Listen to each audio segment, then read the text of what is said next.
This is pretty much verbatim what my husband told me whenever I decided to get divorced 5 years ago.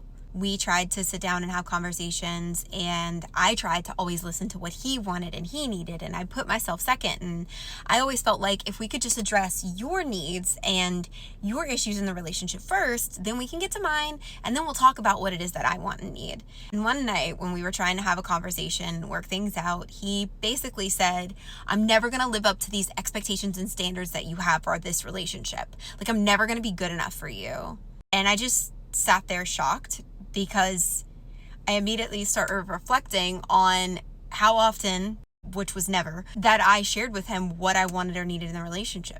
I was like, really, the only expectation that I've verbalized to you, shared with you, is that I want you to be happy and a healthier person. And I don't need to take any credit for it. I don't need anybody else to know that we're having these conversations and trying to work things out. But the only thing I've ever asked you to do is to start going and seeing your own like counselor or therapist or something, so you could start working on the stuff, because you've admitted to me that you have a lot of insecurities that you just don't want to deal with, and you feel like embarrassed and ashamed of them. You don't even know what I want and need. You have no clue.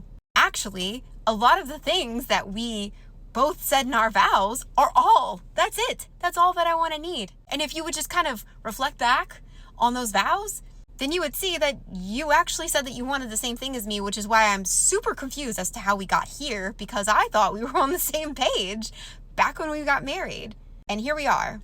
So I completely resonate with this. It's ridiculous and frustrating, and it feels like you're almost living in like the Twilight Zone. Like, where the hell is this coming from? What?